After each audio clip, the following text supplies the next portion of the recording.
Wow, ini,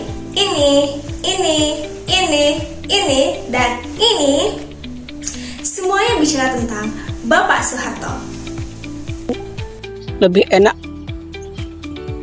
pada era zamannya Pak Soeharto ya. Itu bagi pribadi saya. Kenapa demikian? Pada zaman eranya Pak Soeharto, ekonomi stabil, keamanan, kenyamanan bagus, bahan pokok juga relatif bagus ya. Itu ketika eranya Pak Soeharto.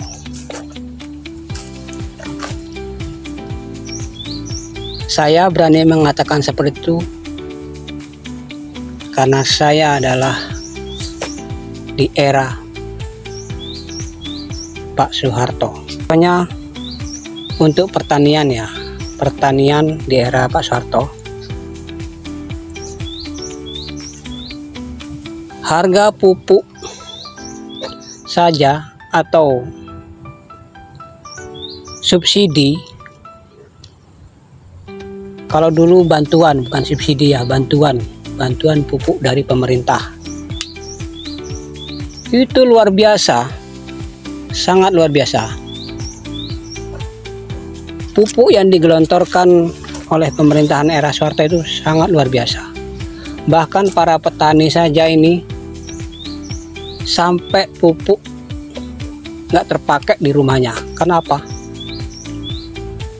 Banyak yang diberikan baik pupuk, baik bibit oleh pemerintah era Pak Soeharto.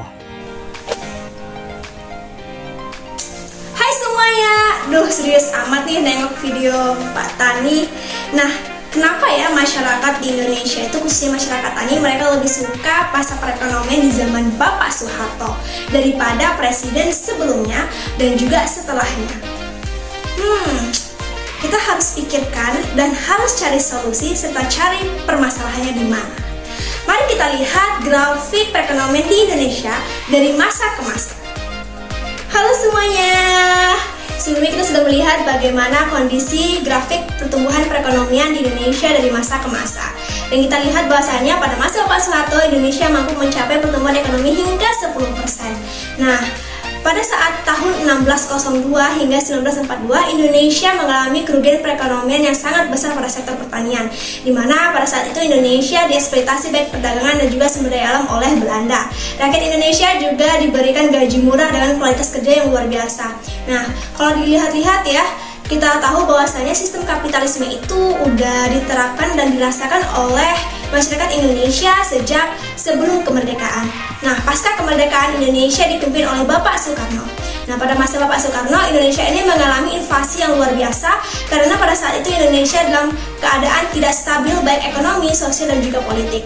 Nah, pada saat itu Indonesia mau tidak mau harus membuat dua kebijakan penting, yaitu kebijakan gunting uang dan juga sertifikasi devisa. Nah, pada saat itu dapat dilihat melalui grafik bahwasannya kondisi perekonomian di Indonesia itu mengalami hiperinflasi di akhir jabatan Bapak Soekarno tahun 1965. Masyarakat tani cukup mendapatkan angin segar pada masa pemerintahan Bapak Soeharto dan bahkan sektor pertanian menjadi penyumbang terbesar PDB negara pada masa itu. Dan beliau juga melakukan hubungan diplomatik dengan negara-negara lain untuk menunjang perekonomian di Indonesia melalui mitra kerjasama internasional. Namun pada tahun 1996 Indonesia mengalami kemerosotan ekonomi hingga 6,5%. Namun angka tersebut cukup dikatakan stabil. Selanjutnya Indonesia dipimpin oleh Bapak Abdurrahman Wahid, yang mana pada masa itu ekonomi hanya mencapai 4,9% akibat kondisi ekonomi dan politik yang tidak stabil.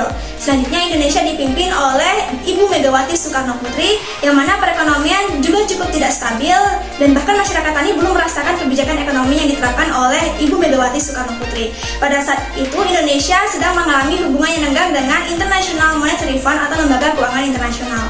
Selanjutnya Indonesia dipimpin oleh Bapak Susilo Bambang Yudhoyono, yang mana perekonomian cukup meningkat drastis, yaitu hingga 5,7%. Memasuki pemerintahan Bapak Joko Widodo, pertumbuhan ekonomi Indonesia mencapai 5%. Dapat dikatakan cukup stabil karena pada masa beliau, Indonesia mengalami situasi yang sangat kompleks dengan berbagai macam kebijakan ekonomi yang telah dilakukan. Pada masa Bapak Jokowi, Indonesia mengalami kondisi COVID-19 yang menyebabkan perekonomian Indonesia hampir memasuki angka minus. Halo teman-teman semuanya, terima kasih udah lihat video aku terkait bagaimana pertumbuhan ekonomi Indonesia dari masa ke masa. Menurut kalian, rezim siapa sih yang paling enak? Karena sejatinya setiap rezim itu punya kebijakan unik masing-masing yang mungkin saja kebijakan tersebut hanya menguntungkan elit tertentu, tapi juga terkadang ada kebijakan yang menguntungkan masyarakat. Sekian dari aku, terima kasih. Assalamualaikum warahmatullahi wabarakatuh. Om Swastiastu, Shalom.